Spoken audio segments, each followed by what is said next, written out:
How is everyone doing today? Great. Welcome to, I guess, tonight's Thursday night chat Q&A with Alec Martinez.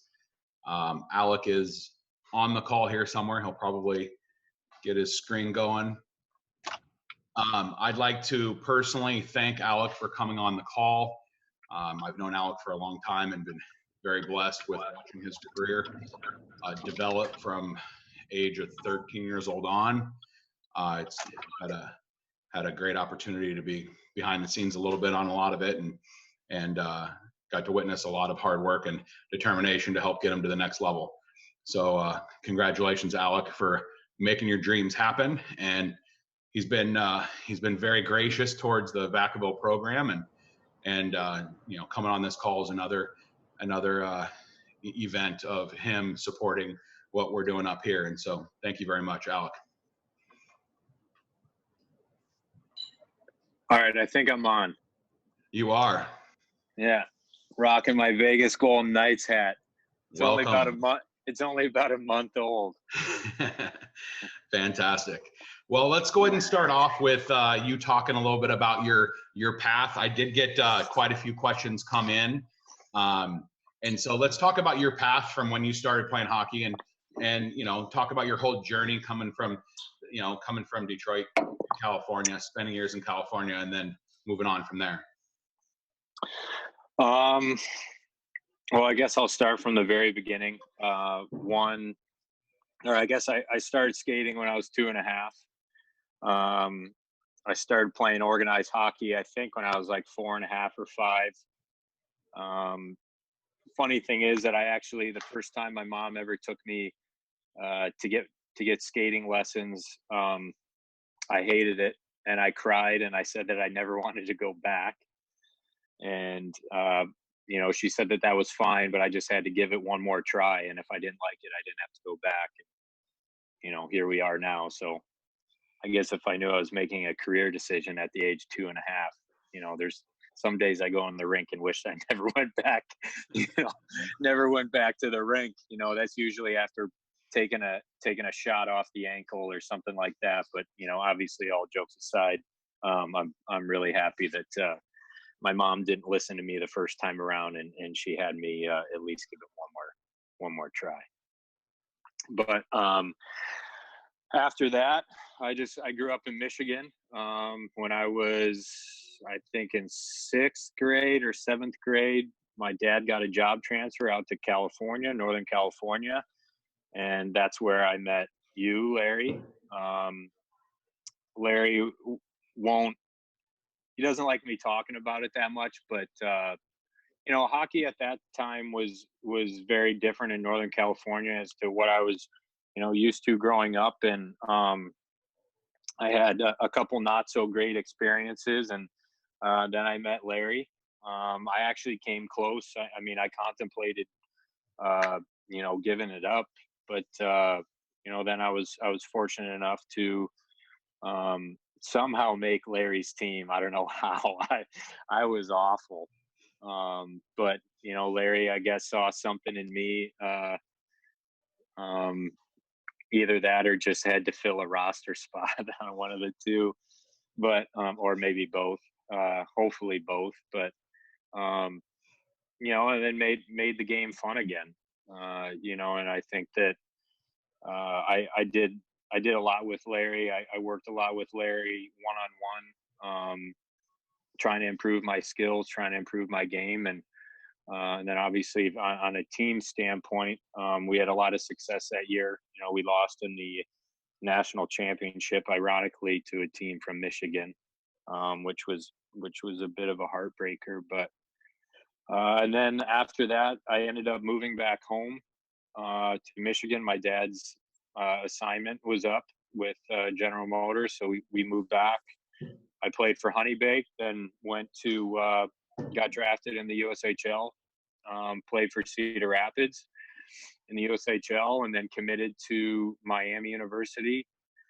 Went there when I was 18 as a true freshman, and then played a couple of years there. Got drafted after my sophomore year by LA.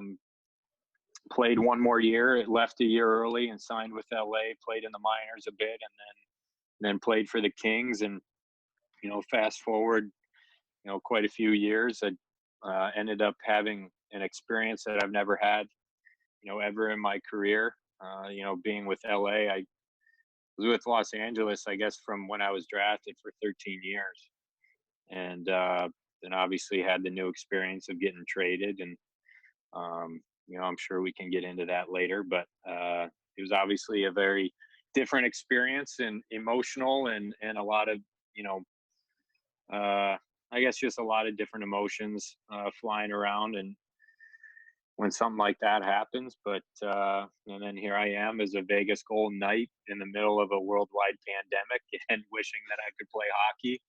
But obviously there's things that are more important in life than hockey, and public safety and health of everyone is definitely one of them. And just hopefully everyone can stay safe and we can get back to resuming or get back to normal human life, I guess, and playing hockey again. Fantastic. Well, thanks for catching us up and from. So that's it, right? That you're good. That's it. Yeah. That's it. All right. Thanks for coming. Dinner. Well, thanks for catching us up. Now it gives an opportunity for the kids to see, where you came from, not just, you're that NHL hockey player, which all these players strive and have dreams to become. And they get to kind of see the building blocks of what it took and where you started off. And we'll get into some other questions in regards to successes and failures. But this is a Q&A. So this is not me talking, which the past few have been me talking. This is an opportunity for Alec to share his wisdom and his story and through your guys' questions. So I'm gonna go ahead and start it off with a question that just came in. Actually, it came in just before the deadline here. So Dylan Toll asks, his question is, what are you doing now to stay in shape with this pandemic, and are you able to skate with the team? Well, one, no, we're not allowed to skate with the team. The NHL actually shut down all of the league facilities. So, the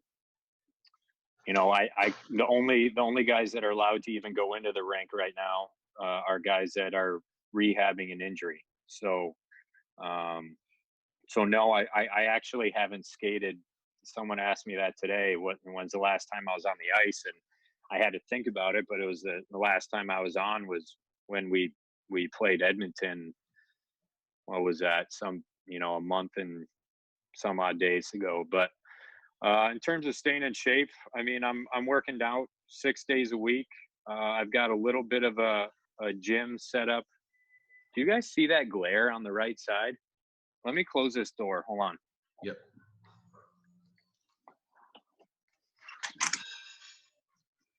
And just so you guys, sorry guys. There you go. Is that better? We can see you fine. Oh, I just shut my dog out. Sorry. Hey, come here. Technical difficulties with the child. Yeah. My bad. Sorry. So in terms of staying in shape, I mean, I work out 6 days a week. I was able to get some gym equipment in my garage. I have a very basic setup, but between things like that and then going for runs and going outside, I run a lot and I do a lot of my work in my garage, in my driveway, in my street, and then just running around the neighborhood, making sure that I obviously stay away from people, but just going for runs and doing everything that I possibly can to stay in shape. But obviously not being able to be on the ice, it's going to be tough. Just to add to that question, has there been any talk in between amongst the players in regards to if they do launch this season with no fans, which is some of the talk, are they going to give you guys a lead time to get back in shape skating? Is that something that's been discussed? Yeah, that's something that's been discussed. I think without getting into it too much, there's whatever in the rules that we have to essentially negotiate or agree on a return to play plan and schedule with the league. And obviously the league cares about us as players too, and all of us, we want to we want to be able to prevent injury as much as we possibly can. And there's been a lot of ideas thrown out, but I would imagine that there's probably going to be a training camp, kind of like a mini training camp for at least a week, probably more likely 2 weeks, just because you don't want guys getting thrown back into games and getting injured. So I think player safety is the big important factor in all that. Absolutely. Sorry that question wasn't on the script, but I figured I'd let it go. Nah, it's all right. Next question from goaltender Caesar Masari. He says, as a goalie, how can we best communicate with our defensemen? So, and what are you as a defenseman looking for? What type of communication are you looking for from the goaltender? Well, first and foremost, I think regardless of your position or where you are on the ice, communication is always key. And the more communication that you have, the easier the game becomes.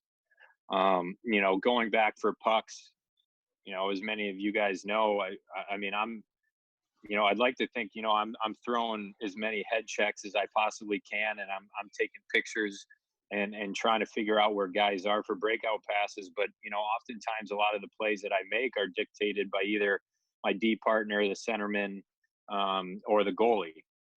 And I think that there's just, little comments, little things go a long way. And I think that, as a goalie, I've played with a few different ones, and, they're all a little bit different in terms of how much they want to talk. But, I mean, for example, two guys that I play with now, Robin Leonard and Marc-Andre Fleury, they talk a lot just in terms of, if you're killing a penalty and you're screening them, they give you a heads up. They tell you got to at least move a little to the left or a little to the right so they can see the puck.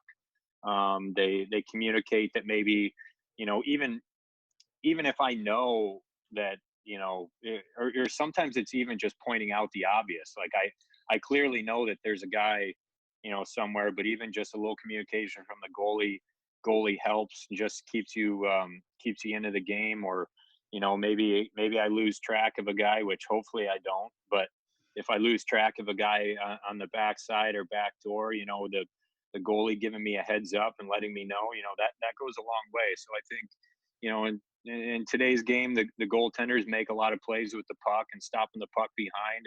And I think just any communication, really helps and makes things a lot easier. And, especially if they can give me a heads up that a guy's coming too, so he doesn't put me in the first row eating nachos. I will gladly welcome that feedback from the goalie. Awesome. Okay, we're heading to Cameron Candelaria. He says his question is, what is the best and worst part about being an NHL hockey player? Ooh. Well, there's a couple perks. I mean, one, we get ice cream at pregame meal. So you get a nice little scoop of vanilla before you go to sleep. Actually, Vegas doesn't have that. I had that in my entire career, and I'm basically on a campaign to get ice cream back at pregame meal. But 82 naps a year, which is awesome because I play 82 games, and so I have 82 pregame naps. And any job that requires napping is, I mean, you guys don't realize it yet because you guys are all young kids, but any nap that you can get once you get older is pretty awesome. But in all honesty, I mean, I think just playing the game that you love for a living. I mean, there's certainly days that are better than others, but going to the rink every day and competing with your friends, I mean, that it doesn't really get much better than that. As for the worst thing, you know, I mean, I try not to have any bad days at the rink, but you know, you're certainly going to from time to time. Blocking shots is probably up there. You know, even though I would, you know, I'll get in front of anything, you know, if it allows us to have a chance to win the game. But I think the physical toll on your body, you know, that can be hard to deal with. But you know, you have to be a responsible um, pro and take care of your body and make sure. I don't know if you guys hear that squeak, but my dog's chewing on a taxi. Um, but yeah, I mean, I think the physical toll is probably the hardest thing to deal with, and you know, on the professional side of, you know, things, the business side is obviously fairly tough. I mean, throughout my career, I saw a lot of my best friends get traded, and it you know, it all happens at a drop of a hat. And, you know, all of a sudden you know, you're playing with one of your best friends and you see him every day, and you know, playing hockey with him, and then you know, all of a sudden he's you know, flying somewhere else and playing against you. And like I kind of touched on before, you know, I that was me, you know, a month ago. And you know, obviously that can be really tough. And you know, you grow to be a part of an organization and you have success with them, and then you know, all of a sudden you're not a part of that anymore. And but you know, that's the way that it works. And you know, that's part of the gig. But you know, there's certainly, you know, losing, not that you lose their friendship, but just not seeing your friends every day. And that's kind of a bummer.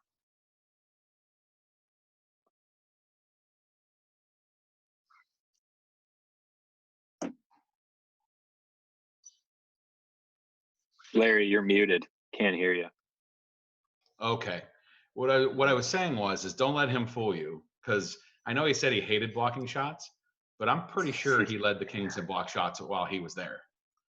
Is that correct stat? Yeah, that's a correct stat. I thought so. Um, I do love it, but I'm saying, like, sometimes, like when Ovechkin is teeing one up on that right side, and yeah, you gotta step in front of it, and you just know that it's gonna hurt. I mean, the guy shoots what, over 100 miles per hour, yeah, and if I know that I'm taking one of those off my ankle, like, I mean, that's not always fun, but hey, I'll do it. You know, it's just like exactly. eating your veg. It's like eating your veggies at dinner. Like, do you really want to eat all that broccoli? Maybe not, but you do it anyway because it's good for you. You know, it's like that. Got it. Got it. Hmm. Okay, off to the next question. Alex Fiore, he's wondering, have you ever had like an off season, like an off year where you didn't play your best? And if you did, how did you recover from that mentally? And like, what did you do to help you get over that and to that next step?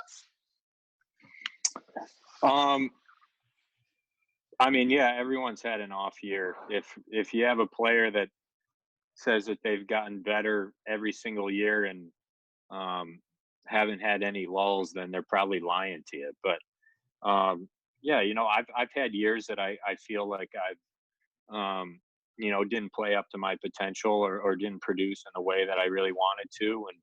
And I think that, you know, it's important to be strong mentally and try to put that aside. But I think that it's also an opportunity to kind of step back and really look at your game and figure out, you know, where you came up short, and how you can get better in those areas. I mean, I'm 32 years old, and I've been playing the game for you know, a fairly long time, but I'm always still trying to get better.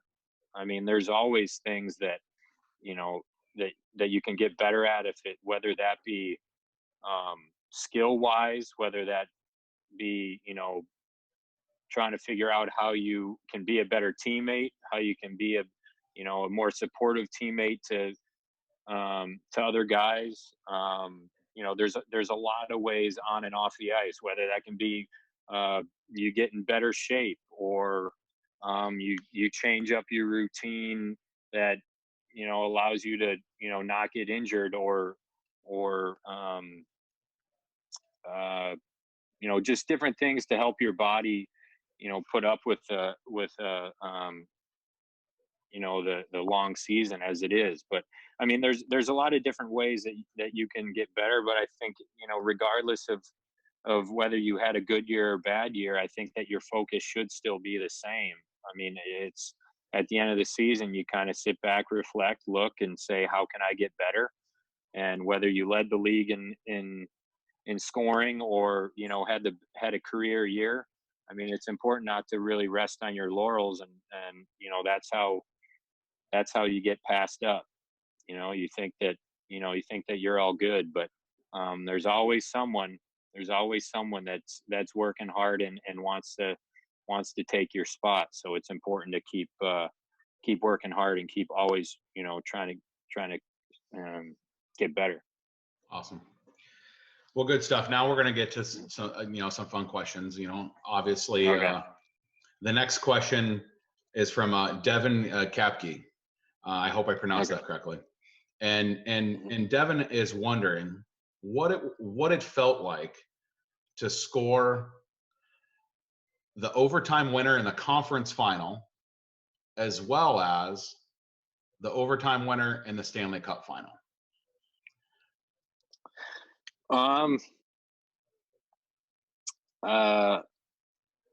Well, Larry's heard me say this countless times, but I say even a blind squirrel finds a nut every once in a while.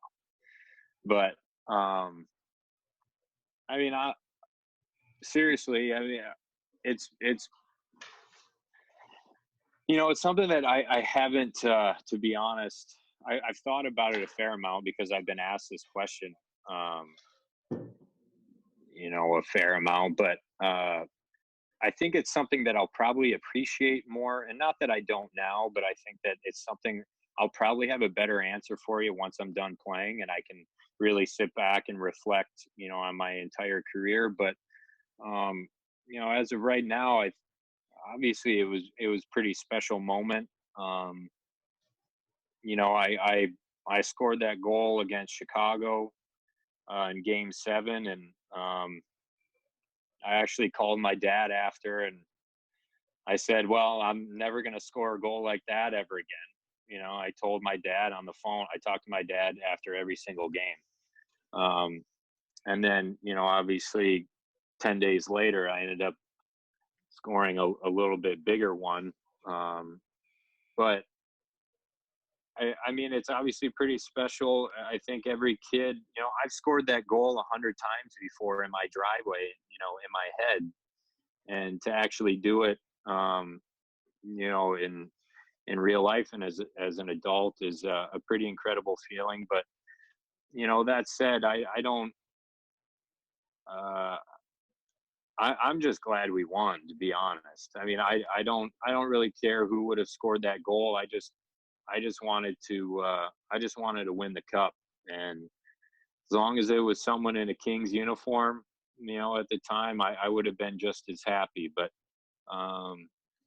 obviously a pretty cool feeling and something that I'll definitely memories that I'll definitely cherish for the rest of my life. Awesome. Well, congratulations. Those are some big accomplishments, big goals. Nah, well, couldn't have done it without you, Larry. Oh, stop it. It's true.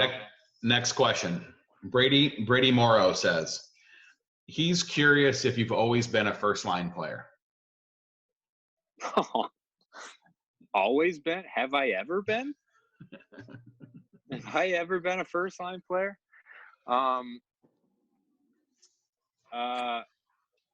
Well, if you couldn't get it from the sarcasm, the answer is no. And I don't think I've ever really been a top guy. And I think, you for were in example, Miami. Huh? You were in Miami. Yeah. I don't know. I think that it's really important that even you don't lose the faith even if you're not a top guy. I mean, a prime example, I kind of touched on it earlier with Larry's team. I mean, Larry, correct me if I'm wrong, but I probably just barely squeaked on that team. If I didn't, and I can actually answer that. You've never asked me that. You've joked around, but you've never really asked me that. If I Yeah. didn't watch you try out at the Cahn Select Camp, I'm not sure that you would have made it. Yeah. Meaning I watched you like 4 games a weekend, you know, a little bit prior to that, and I liked what you had to offer. You didn't make it, but I liked what you had to offer. Yeah. I mean, I think that you know, it's important. It kind of goes back to what I was saying earlier, where you always got to try to get better, regardless of, you know, whether you're playing on the top line or regardless of your role on the team. You know, I think that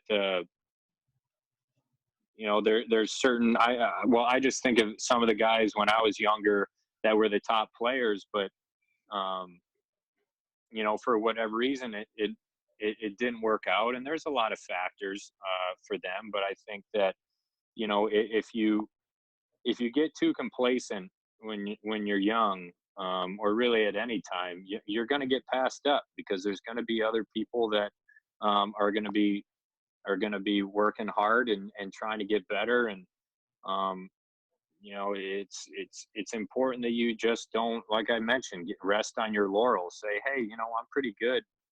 You know, I don't really have to work on anything. And those guys are usually or girls are the ones that get passed up. Um, and you know, I think that there's something to be said about not, you know, I think of a lot of the guys growing up that, you know, were supposed to be the next best thing, and I never had that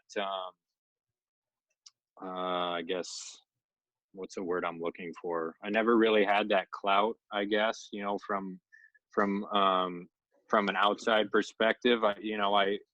I was fortunate enough to come across, you know, a few different people that helped me out a lot along the way, Larry being one of them. And at the end of the day, I mean, I remember my agent. I've been with my agent since I was, well, he wasn't my agent at the time, but I would call him a mentor at the time, since I was like 15 or 16 years old.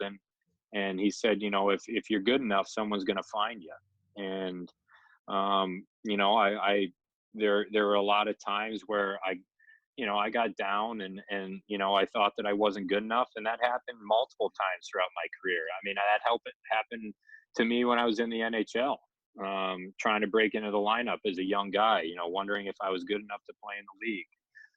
It happened, you know, when I was in junior, or really even before that, playing midgets and bantams, you know, wondering if I was good enough to play junior, and you know, a lot of people saying I wasn't, and then trying to get drafted. And you know, there's always going to be people that are going to say that you can't do something, but to be quite honest, that's the best fuel you can have.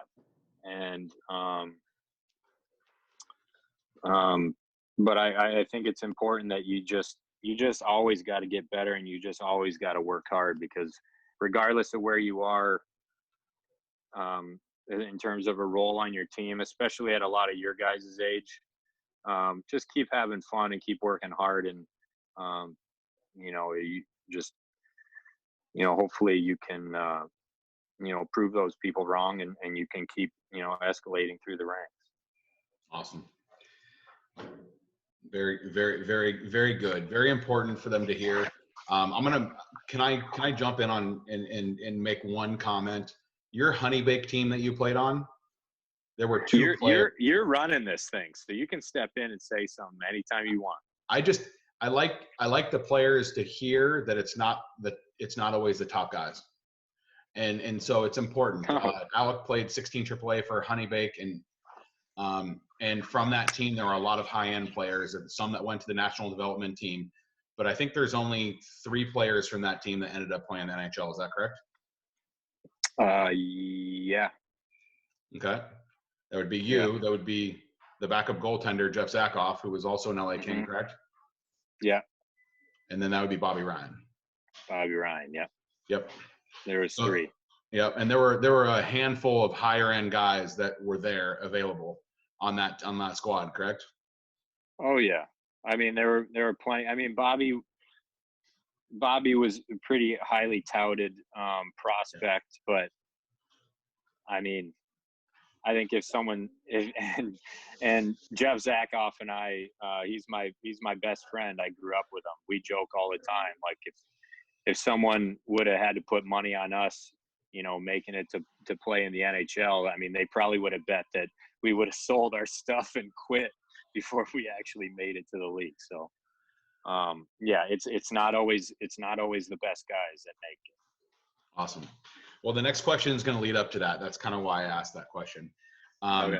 The next question is going to be, yes, there are lots of quality hockey players out there. My daughter's coming in here. Sorry, everyone. I'll try not to slow it down. That's all right. There are lots of quality hockey players that you have played with over the years that, maybe their dreams didn't happen. Mm-hmm. What do you think that, obviously there's a lot that went into it, but what do you think that you did that gave you the edge to help you get to that next level and help you make your goals happen? What was the difference? And I'm sure there's a lot of characteristics involved. Yeah, that's a tough question. I mean, this is a hard one. I mean, obviously there's a lot of different factors.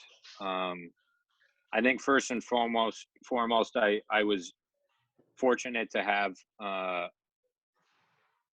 a really good set of parents that supported me and gave me the opportunity, and helped me a lot along the way. I think I was fortunate to have, like I mentioned earlier, a few different people that were, instrumental in me getting to, be where I am today. I think that I'd be lying if I said there wasn't some luck.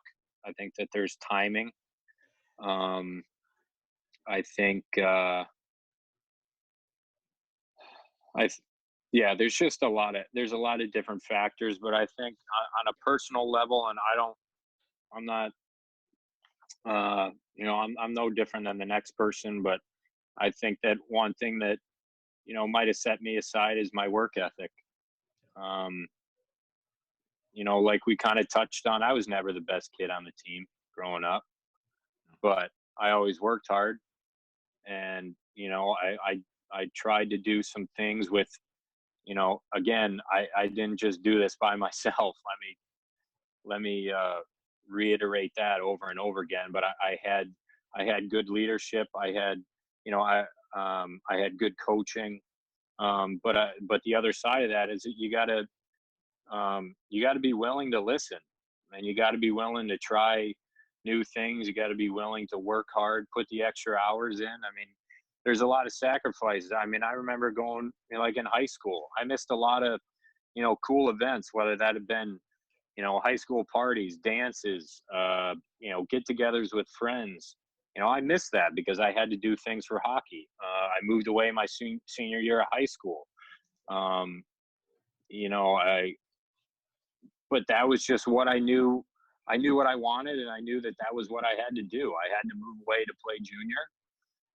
In my particular situation, now everyone's situation is, there's a lot of different routes to the NHL, but that just, that was my personal one. But I think that I had really good guidance, and I was coachable, and I was willing to listen to other people and try to improve my game. And you got to find that balance where you got to listen to the right people. I guess you got to listen to the people that want to help you become a better player, a better person, and then you got to kind of tone out those people that say that you're not good enough and that you're not going to make it. So I guess if I had to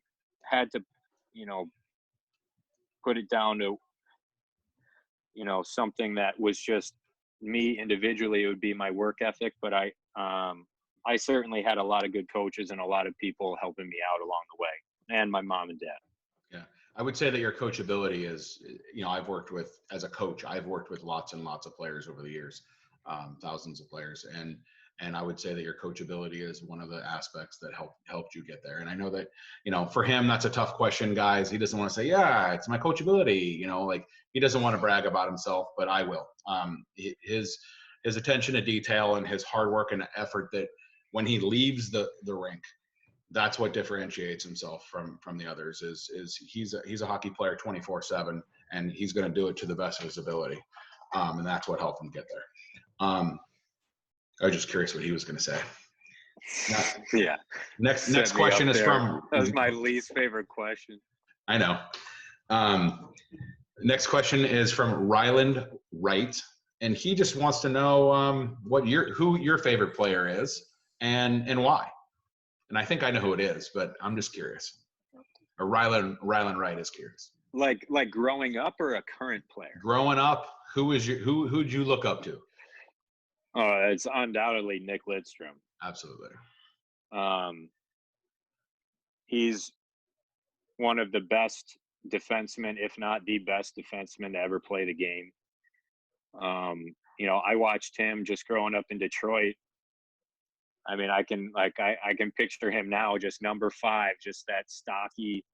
I guess he wasn't too stocky off the ice, but he's just a presence out there. And I watched a lot of him, or a lot of his games, obviously when I was a young kid, but I watched them differently as a young kid than I did when I turned professional. And I was fortunate enough. It was kind of cool. I was able to play against him my first couple of years. A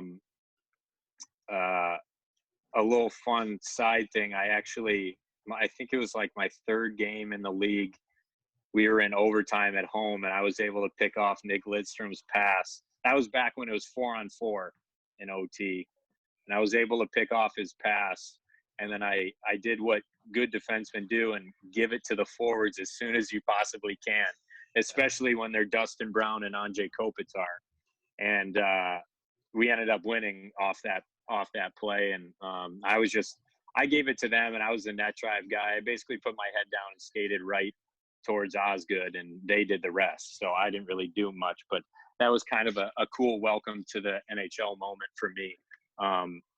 Being out there with my childhood hero. But yeah, I guess when I turned pro,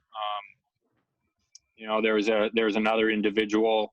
His name is Mike O'Connell. Larry has met him and talked to him. And he and he's basically a skill development guy with the Kings. And he and I sat down and watched a lot of my games on tape. And then we watched a lot of Lidstrom's games on tape. And, if you watch someone like that, it's pretty interesting. Mike would always tell me, if you take a guy like that, and if you can just take 10% of that guy's game, not even 10, 5%, and work it into your own game. I mean, think of how much that's going to help you and how much that's going to help your team. And so there are certain things that I learned from Lidstrom and watching him so much that he's such an incredibly smart player. And I was, I'd like to think that I was able to take some of his positioning and some of his, I guess, calmness and try to work it into my game. And, that helped me out a lot. But yeah, Nick Lidstrom, he's the man. But you guys are far too young to know. But he's an incredible talent and played for a long time. Cool thing about him, he never missed the playoffs once in his career. That's pretty awesome. That is pretty awesome. Granted, he played for a great team that was, in the Red Wings, and they were a dynasty for a long time. But I mean, he was a part of that the entire way. That's great. That's great. Yeah. Okay. The next question came from 2 different players, worded a little differently, but I'm going to kind of blend the 2. It was from Cameron Candelaria and Ethan Remedios. They, what kind of advice do you have for a 13, 14, 15-year-old hockey player in regards to what can help them make their goals happen, get to that next level, reach, like what's the best piece of advice you could give that bantam, that first year, second year, bantam of, hey, these things are going to be key building blocks to help you get there. You mean in terms of individual skill, or just anything? You know what? Anything, whatever, what you think makes a difference. I think that's simple. It's put in the time. Put in the time. I mean, it's as simple as that. Everyone, has their own skill set. Everyone, I have my strengths, I have my weaknesses. I think you just gotta, get better at not only what you're good at, but, probably obviously more so what you're not good at. And I think that you're not just going to get better at something by hoping, wishing. You gotta get out there and put in the time, and whether that be on the ice or off the ice, there's no other way to do it. I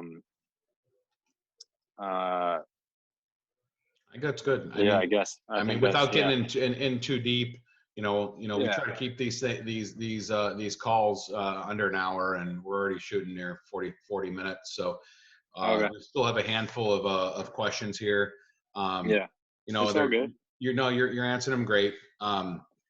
If it goes over, it's okay. Yeah. Believe it or not, I have nothing to do. Nice, buddy, nice.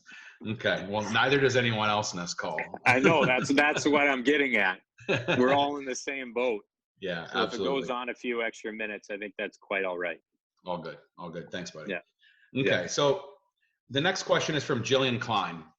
And she's asking, what are some of the hardest situations that you've had to overcome on your path to the NHL?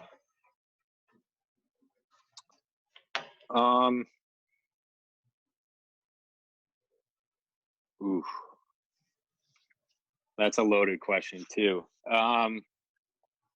I mean, I think that it's important to recognize that, you're going to have bumps along the way.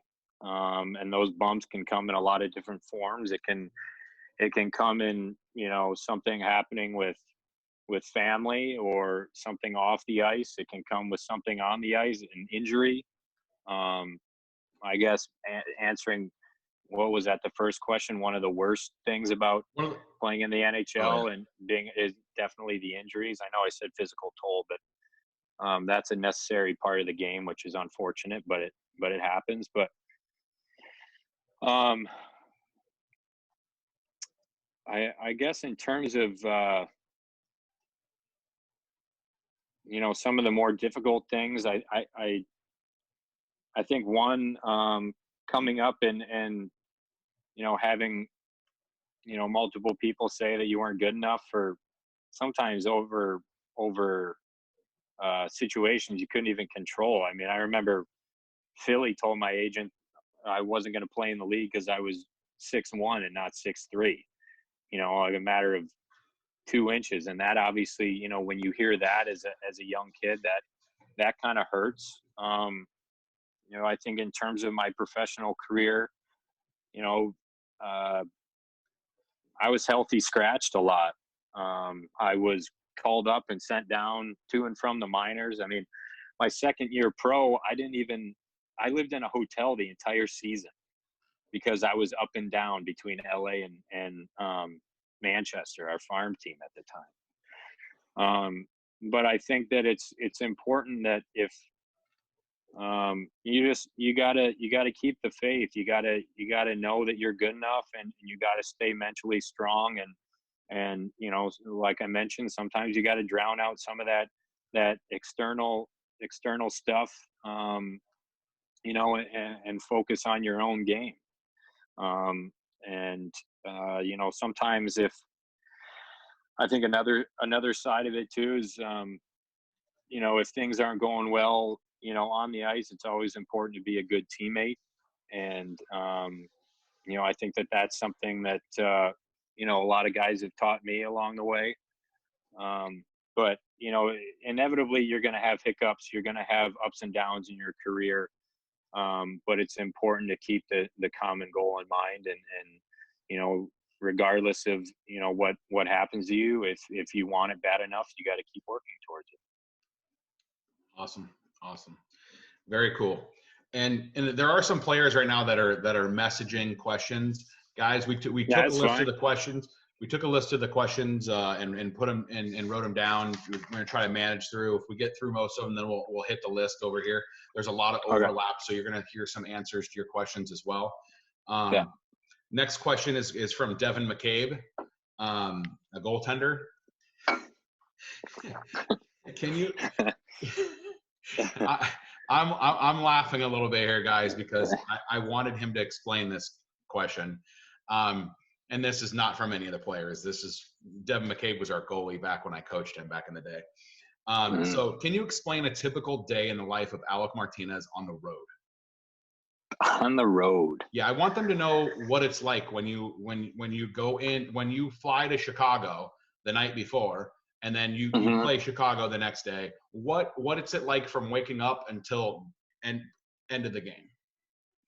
And, you know, it doesn't have to be long. It can just be the nuts and bolts of what your schedule looks like. I just want them to understand the grind. Yeah, I mean, obviously, I guess even backing up from when I wake up, it's, you know, we get in town the night before from wherever we played. So, for example, if we went from Detroit to Chicago, we probably played Detroit at night. And then we get into Chicago pretty late. I mean, I guess that's kind of a short flight, so not a great example, but sometimes there's a 2-hour flight in between. You get in really late. It's important that you get your sleep, obviously, so you're trying to get to bed. But, you know, it's sometimes, you know, difficult to sleep after a game just because you're so revved up, your mind's going, things like that. But then, you know, we wake up and as long as it's not a back-to-back, I guess I'll go through the difference between a practice day and a game day, but we'll usually practice in the afternoon. And, you know, I get up and I get some breakfast because obviously that's important. You know, I'm a guy that usually tries to get to the rink a little bit earlier to start, you know, doing the little things to take care of my body. Hence, I mean, I'm 32 years old, so I got to do that a little bit more than I used to, or a little bit more than I used to. But, you know, and then we have practice. And then after practice, you know, we'll usually get something to eat again. There's a lot of eat, sleep, and hockey and repeat. You know, you mix in a nap, maybe you walk around the city that you're in for a little bit. A place like Chicago, I would like to, you know, walk around and kind of explore a little bit, maybe grab a coffee and walk around, and then go to dinner with the guys, or, you know, depending on the city. You know, sometimes I'll see family, or if I'm up in San Jose, try to grab a bite to eat with Larry or something like that. But and then, you know, just kind of hang out in the hotel room and you start preparing for the game the next day, making sure you're getting your rest and, you know, stretching out, taking care of your body, things like that. But as for a game day, it's kind of much of the same, getting a good breakfast, getting a good night's sleep the night before. Going to the rink for pregame skate, taking care of your body, getting that nap in that I told you about, and then, you know, getting to the game and getting a good meal, and then getting to the game and playing well that night. So, you know, I think on the road it gets very repetitive. That it's just, you know, you got a job to do. There's times to have fun, you know, when you go have dinner with the guys or seeing family, but at the end of the day, it's a business trip, and you know, you got to take it seriously and maintain your body so you feel you know, good once the game starts, puck drops. Nice, very good. Yeah. Okay, next question. In the game today, who is the toughest player to play against? In the game today, or how about this? Over your career, when you got on the ice and you're like, okay, I got to be ready to go. I mean, now I think that the easy answer is Connor McDavid. You know, there's obviously a lot of really talented players. Nate McKinnon's up there. Crosby, Ovechkin, you obviously have to be aware of that big shot, but it's not just those guys. There's a lot of guys that are kind of undercover and all that are difficult to play against. But I mean, Connor McDavid, I don't understand how that guy's as good as he is. I don't know how it's humanly possible. But the guy turns on a dime. He's at full speed within, it seems like 2 strides, maybe 2, 3 max. Yeah, his explosiveness is crazy. Yeah, but that's just kind of one of the things that you have to. That's part of the game is awareness. You got to be aware of who you're on the ice against. And that said, it's not just me. We have a great staff and a lot of coaches and video guys that help prepare us of tendencies of certain guys. And I guess no one really has to prepare you for Connor McDavid. Everyone knows who he is and how he plays. But I would say that he's definitely up there. Another guy that I played with that you guys might know who he is, but Pavel Datsyuk. I mean, that guy was pretty incredible. As soon as you thought that you had him, he'd like do something that you've never even seen before. Like he'd do some move that is like a magician. Like how did that even happen? But he's certainly up there. Yeah. Awesome. McDavid is kind of the nowadays that athlete freak athleticism, explosiveness. He is so fast. It's tough. I would assume that he would be one of the toughest, but I bet there's a bunch in that category. It's great to hear. It's great for you to reinforce that. Yeah, it's not, and I mean, there's only one Connor McDavid, but I would say that there's, each team has one guy that is at least that is incredibly dynamic that you have to be aware of. Pasternak in Boston. I said McKinnon. Going around our division, Vancouver would be Pedersen is up there. Phoenix has got a bunch. Taylor Hall's obviously there now. There's a lot of guys. I mean, Connor McDavid, you add Leon Draisaitl in that. Yeah, no doubt. There's a lot of different guys. Anaheim, Getzlaff. Yeah. Lots of good players in the league. It's good to see. Yeah. It's good to see. Okay, next question is going to come from Julian McGlovin, I think. McGlone. And his question is, for you over your career, what has been the most challenging skill to master?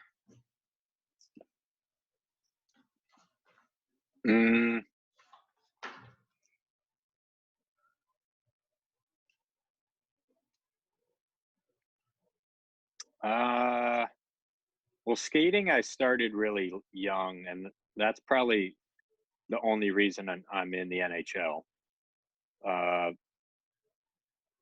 Damn, that's one of the next questions. Go ahead. One of the hardest ones. I mean, there's a lot of them that are hard. I mean, I would say that as Larry has pointed out to me many a times, I'd say I have decent hands, but I have efficient hands, as he likes to word it. I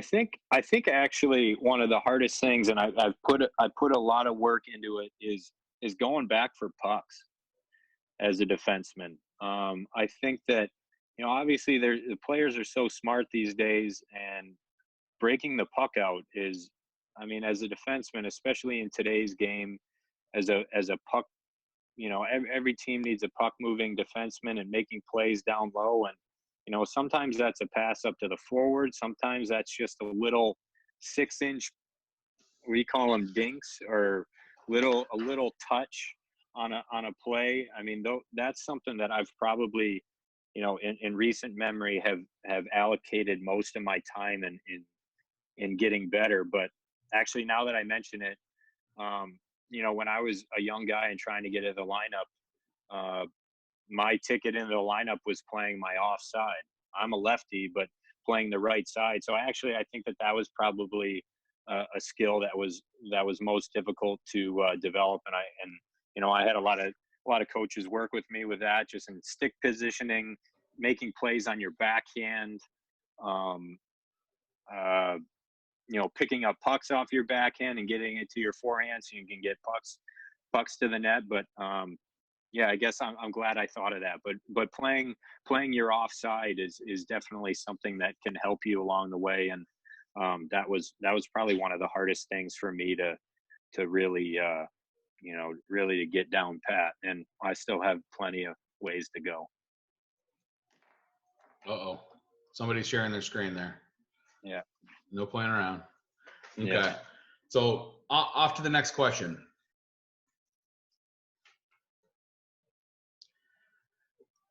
And you can use your discretion on how much you'd like to share on this.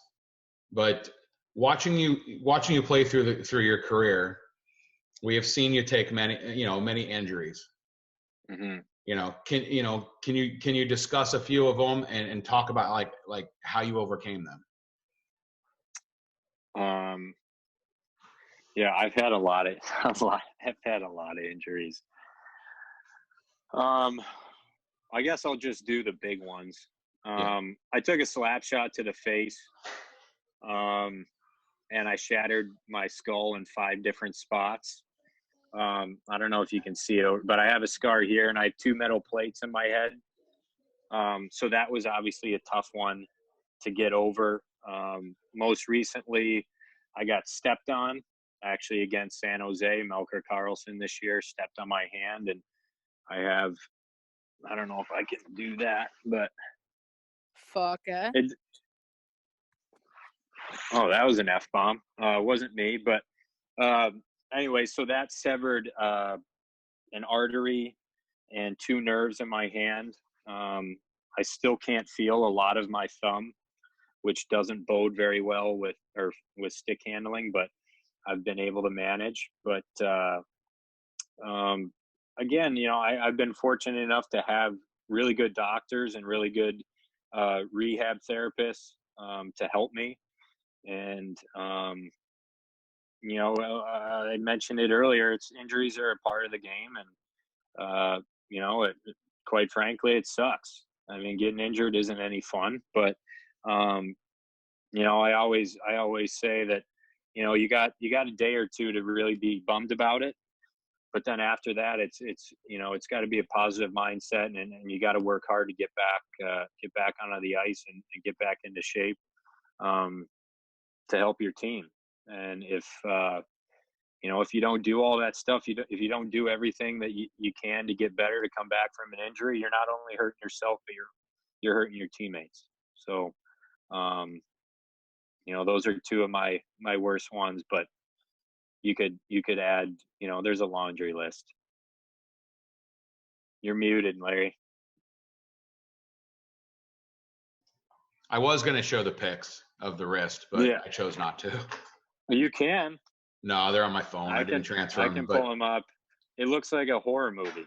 Yeah, no, it's not him being stepped on. It was severed all the way down to like very minute space in between that and his artery. You can see, like, it's pretty. My artery. So I'm sure everyone has seen, when you check someone's pulse on their wrist, right? So that little beat, that's what I severed along with my nerves. And so when I got off the ice, every time my heart beat, there was blood shooting out of my wrist. And that was pretty scary. But hey, we had really good doctors, and they got me in good hands very quickly and got me to the hospital and got it fixed. It's all good now. Yeah. So the next question is coming from Nolan Mix, and his question is, at what age did you kind of like realize, like, hey, I can play this game, and maybe saw the end of the rainbow maybe a little bit, and then maybe changed a little bit of your approach to it? I think that when, I played a lot of different sports when I was growing up. I know that a lot of it's kind of changed a little bit since I was your guys' age, but I think playing multiple sports is pretty important. But just in terms of there's other sports that can help you out a lot in the game of hockey. And I'm glad that I played those as well. But I think it was around when I was 15 years old that I knew that it was hockey that I wanted to pursue. And this is just me. I mean, I know of a lot of different guys that have played multiple sports up through high school and all that. But for me, it was around 15 where I really started to take it seriously. I started looking into the off ice training. I started around that age, like working with Larry, doing lessons and things like that. Working more, stick handling golf ball in the driveway, doing things like that. As for a time that I thought that I could, maybe play in the NHL, that was kind of more of a gradual thing. I always had that goal in mind. I mean, I remember, running the mile in 6th grade at school, and I would always try to push myself mentally, and I'd always have the NHL in mind. And as a 6th grader, it's like, who knows if you're even going to come close, but, I at least, I had that dream. But, I think it was just, once I was playing midgets, it's like, oh, well, I would like to try to play junior hockey. And then, I was fortunate enough to play junior hockey. And then I'm like, well, I would really like to play in college, and fortunate enough to play in college. And then I thought, well, I'd really like to, be good enough that someone takes a chance on me and drafts me. And I got passed over my first 2 years of eligibility, which was a pretty tough thing to go through. But then I was, LA saw something much like Larry did for whatever reason. And, I thought that they drafted me and took a chance. And then I thought, well, okay, well, I just want to play well enough to where they want to actually sign me. And it was kind of, gradual. And then, eventually I was in NHL. But I don't think that there was necessarily a time that I thought that I could play in the NHL. But there's definitely a time where I started taking hockey a lot more seriously and doing a lot of the things and putting the time in on and off the ice. Very nice. Well, good stuff. We're gonna, we're cracking on an hour here. There are 2 more questions I'd like to ask. Okay. The next one being, if you had an opportunity to go back and talk to the 12-year-old Alec, what would you tell yourself in regards to your path? Not necessarily do it all over again, but what would that advice be?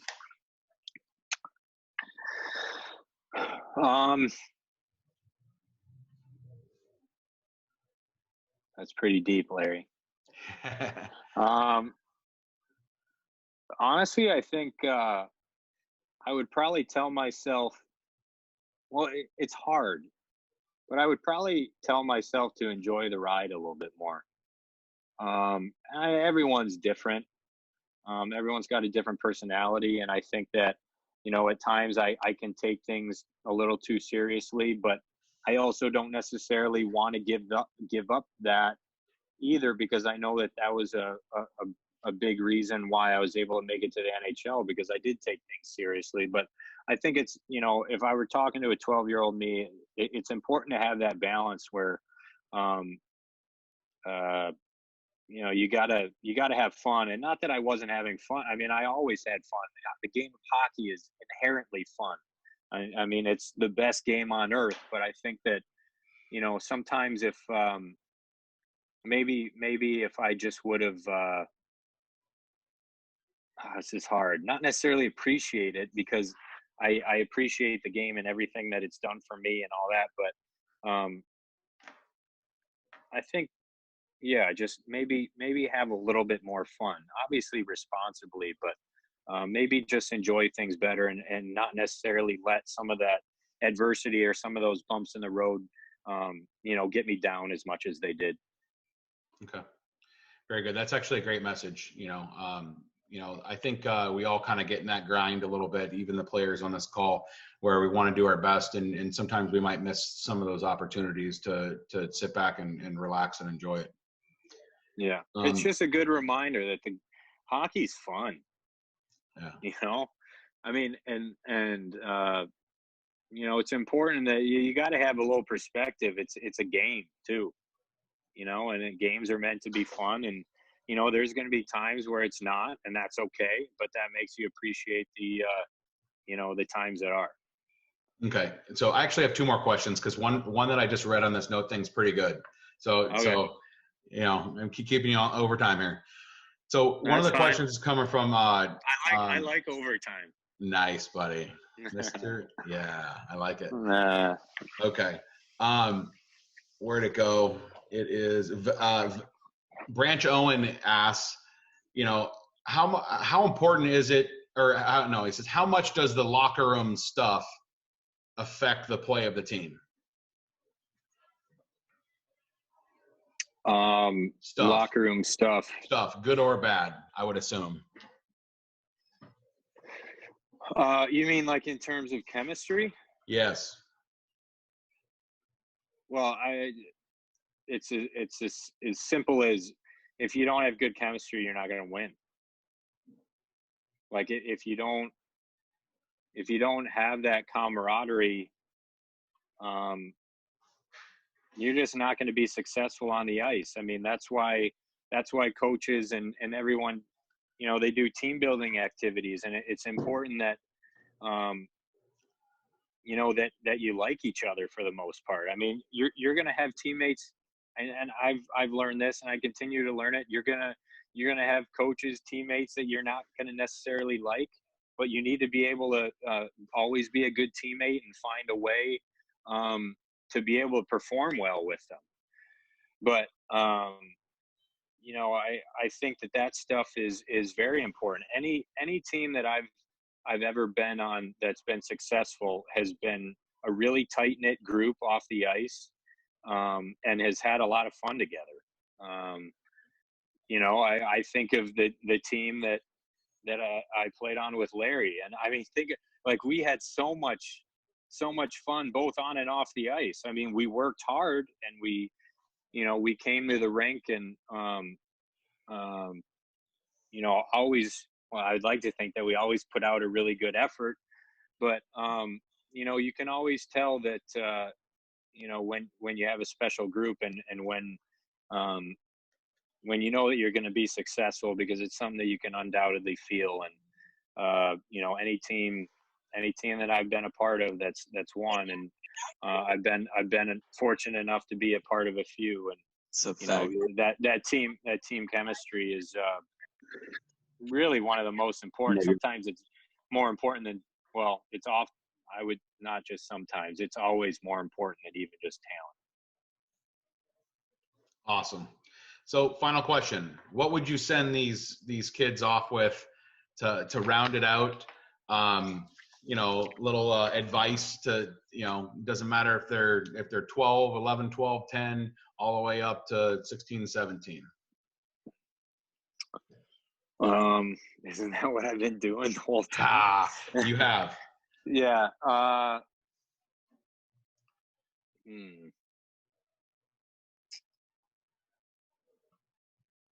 mean, I know it's cliche, but it's cliche for a reason. But I think it's always important to have a good work ethic. You're never going to be handed anything in this game. Some people are handed a little bit more than others, and you know what? That's okay. It's not always going to be fair, but that's where your work ethic comes in. And at the end of the day, it's when you do have success, if you've worked for it, it's a heck of a lot sweeter than if you were just given. I think also, kind of what I mentioned earlier, that it is important to have fun. I think that what's going on in the world today is a pretty good example of there's not a single person on this chat right now that's able to play hockey. And I think that sometimes something like this can be a pretty good reminder that the game is fun, and no one's having too much fun just sitting inside their house right now. And obviously, while it's a necessary thing, it's a good reminder that or a good way to think that you gotta know that we appreciate this game, and it's all something that hopefully we all love to do, and we hope that we can get it back. But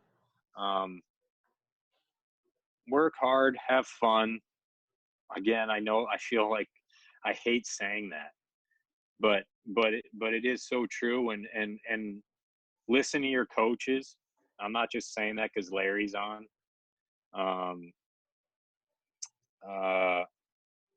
And just always try to get better. I guess that's kind of the four main things. And regardless of how successful in terms of the game and in terms of at what level you play, but I'll tell you one thing. I know a lot of people that have had success in hockey that never made it to the NHL. And there's a lot of different avenues. There's a lot of different ways to enjoy, to be a part of, to play this game.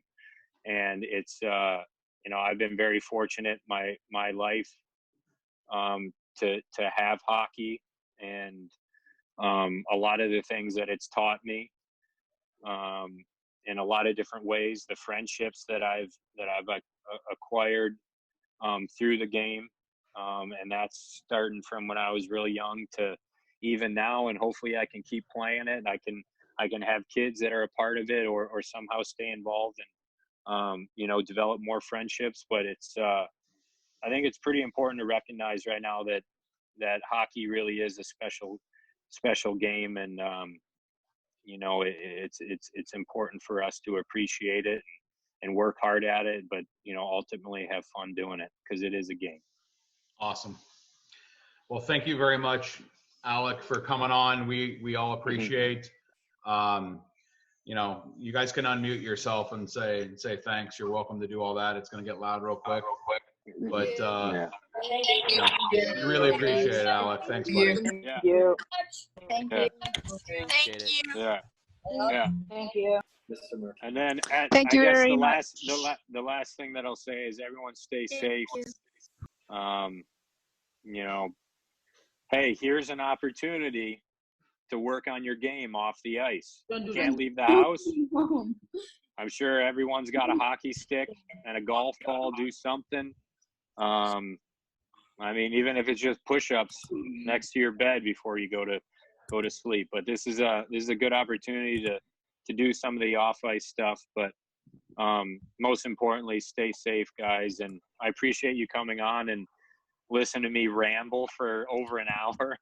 And I appreciate your questions. And I appreciate Larry putting this together. And this is obviously pretty cool. And you guys don't understand this yet, but being able to talk to you guys is a good reminder for an old guy like me that the game is fun, and to kind of rehash some of the memories and things like that is pretty special. So I thank you guys too for being a part of it and allowing me to kind of reminisce and give my 2 cents. But I'm going to get off my soapbox now. Sounds good, buddy. Well, thank you all. Yeah. You guys enjoy, stay safe, and we'll be back on a call here in the next week. All right. Thanks a lot, guys, and go Knights. Go Knights. Good night, Alec Martinez.